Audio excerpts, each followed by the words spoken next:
अस्सलाम वालेकुम वरहमतुल्लाहि वबरकातुहू। रात को जब मैं काम से वापस आता तो घर वाले मेरी बीवी के खिलाफ मेरे कान भर देते। आखिर एक दिन तंग आकर मैंने बीवी से 4 माह का बच्चा छीना और उसे मैके छोड़ाया। उसके जाने के बाद मुझे घर में कोई पानी तक न पूछता। दरअसल मैं घर वालों के रोज़ रोज़ के तानों से तंग आ चुका था कि तुम्हारी बीवी सारा दिन कोई काम नहीं करती, और मुझे भी ऐसा ही लगने लगा था। मैं उससे कहता, आखिर तुम करती क्या हो सारा दिन? बर्तन, कपड़े, घर की सफाई तो काम वाली कर जाती है, तुम सारा दिन लेटी रहती हो। उसके जाने के बाद आज मेरा पहला दिन था। मुझे अपनी शरारतों से हंसाने वाला कोई नहीं था। हाँ, मेरा बेटा ज़रूर था जिसे मैंने अभी अभी फीडर देकर सुलाया था।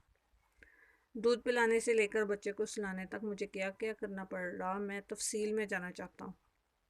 मैं उठा, किचन में गया। फीडर को साबुन से धोकर मैंने चूल्हे पर पानी चढ़ाया, फीडर को उबाला, फिर दूध बनाने के लिए नीम गर्म पानी किया और उसमें पाउडर डाला, तब जाकर फीडर तैयार हुआ।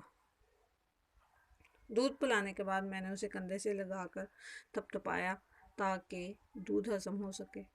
फिर उसका पैम्पर तब्दील करने के लिए बाथरूम ले जाकर उसे साफ़ करके वापस आया तो उसने दूध की उल्टी कर दी। मैंने जल्दी से रुमाल उठाया और उसका मुंह साफ़ किया। खैर, मैंने उसे पैम्पर दोबारा लगा दिया और बाजुओं में झुलाकर सुलाने लगा। दूध उबालकर उसे ठंडा किया और फ्रिज में रख दिया। वो होती तो मिल्क शेक बनाकर मेरे हाथ में थमा देती, लेकिन अब इतने झमेलों में कौन पड़े। अभी अपनी रोटी पकाकर भी खा लूँगा, लेकिन आटा वो भी तो नहीं था, अभी वो भी तो गूंदना पड़ेगा।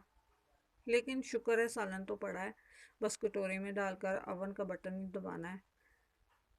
अभी मैं ज़रा बेड से बखेरा उठा लूँ। पैम्पर, दवाएं, खिलौने, फीडर, शीट्स को उनकी मखसूस जगहों पर रखा और फिर रोटी नहीं खाई। सुबह ऑफिस जाने के लिए कपड़े भी तो इस्त्री करने हैं। मैं लगा कपड़े इस्त्री करने। अभी शर्ट प्रेस की ही थी कि बेटा रोने लगा। अब की बार मैंने उसको झूले में डाला और झूला झुलाने लगा। भूख से मेरा बुरा हाल था। अल्लाह अल्लाह करके बच्चे को सुलाया और एक रेस्टोरेंट पर कॉल करके खाना डिलीवर करने का ऑर्डर किया। आधे घंटे बाद खाना मेरे सामने था।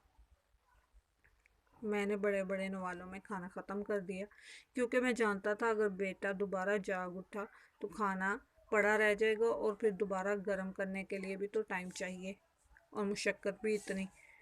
मुझे उकताहट होने लगी। घड़ी 11 बजा रही थी। मैं बिस्तर पर ढह सा गया। सायरा, वही चादर ही अलमारी से निकाल दो, मैं ओढ़ कर सोना चाह रहा हूँ, लेकिन नहीं, अब तो खुद ही उठ कर लेना पड़ेगी।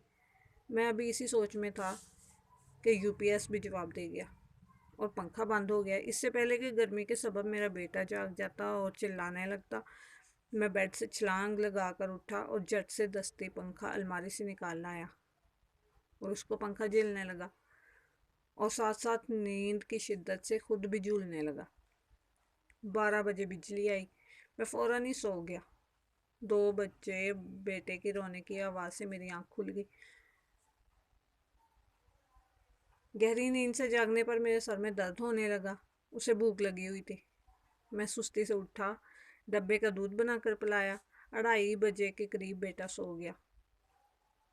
इसके बाद बेटा कब जागा और कब तक रोता रहा मुझे नहीं मालूम। अलबत्ता सुबह जब मैं 8 बजे उठा तो वो रो ही रहा था और उसका पैम्पर ख़राब हो चुका था और उसकी वजह से बेडशीट भी ख़राब हो रही थी। मैं जल्दी से उठा, उसका पैम्पर तब्दील किया, दूध पिलाया, बेडशीट को धोया, एक धुली हुई बेडशीट बिछाई। 9:15 हो चुके थे। नाश्ते में जो मैं दही खाता था वो सायरा घर में ही बना लेती थी, लेकिन पता नहीं किस पहर बनाती थी। मैंने चाय बनाने की गर्ज से सॉसपैन में यूं ही दूध उंडेला तो सोचने लगा, कौन सा वक्त था जब सायरा मसरूफ़ नहीं होती थी। मेरी खिदमत में कोई कमी भी तो नहीं आने दी उसने। घर में सिर्फ वही 3 काम तो ना थे जिनके लिए मैंने नुकरानी रखी हुई थी। ایک بچے کو سنبھالنا ہی کافی تھا اس کو تھکن سے چور کرنے کے لیے، لیکن وہ مجھے وقت پر کھانا بھی دیتی تھی۔ میں تھک جاتا تھا تو مجھے دباتی، میں اداس ہوتا تو مجھے ہنساتی اور میری دل جوئی کرتی۔ میں کاروباری معاملات میں کسی کشمکش میں پڑ جاتا تو میرا حوصلہ بڑھاتی۔ میں انہی سوچوں میں گم تھا کہ دودھ ابل کر شیلف پر آ چکا تھا۔ میں آہستہ آہستہ شیلف پر کپڑا لگانے لگا اور سوچ رہا تھا کہ میں اسے کہتا تھا کہ تم کرتی کیا ہو سارا دن؟ واہ، تمہارا جسم کیوں درد کرنے لگا؟ کون سا پہاڑ ڈھا لیا ہے تم نے؟ اور وہ پہلو بدل کر لیٹی رہتی، شاید میرے طنزیہ جملوں پر آنسو بہاتی ہوگی، پر میں نے ظالم انسان نے کبھی اس کی پرواہ ہی نہیں کی۔ کچھ دیر بعد پھر وہ خود ہی سائیڈ بدل کر مسکرا دیتی۔ مجھے اس کی شرارتیں یاد آنے لگی۔ صبح کے 10 بج رہے تھے اور نیند پوری نہ ہونے کی وجہ سے میں نے چھٹی ماری، اور وہ سب گھر والے اپنے اپنے کمروں میں مشغول تھے، جو ابھی کل ہی مجھے کہہ رہے تھے کہ تمہاری بیوی کوئی کام نہیں کرتی۔ کسی نے بھی مجھے چائے تک کا کپ بنا کر دینے کی بھی زحمت نہیں کی تھی۔ میں نے بچی کو گاڑی میں ڈالا اور گاڑی ان راستوں پر دوڑا دی جو راستے مجھے ہمیشہ کے لیے سائرہ سے جوڑنے والے تھے۔ وہاں پہنچ کر میں نے دونوں ہاتھ جوڑ کر معافی مانگی اور وہ ہمیشہ کی طرح بڑا دل کر کے میرے ساتھ چلی آئی۔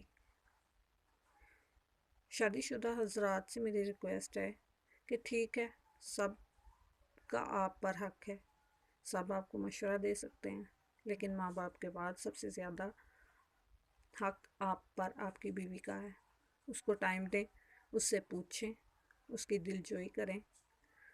وہ سارا دن بغیر کسی مزدوری کے، بغیر کسی لالچ کے آپ کی، آپ کے خاندان والوں کی، آپ کے بچوں کی خدمت کرتی رہتی ہے، اور بدلے میں اسے کیا ملتا ہے یہ تو آپ سب جانتے ہی ہیں۔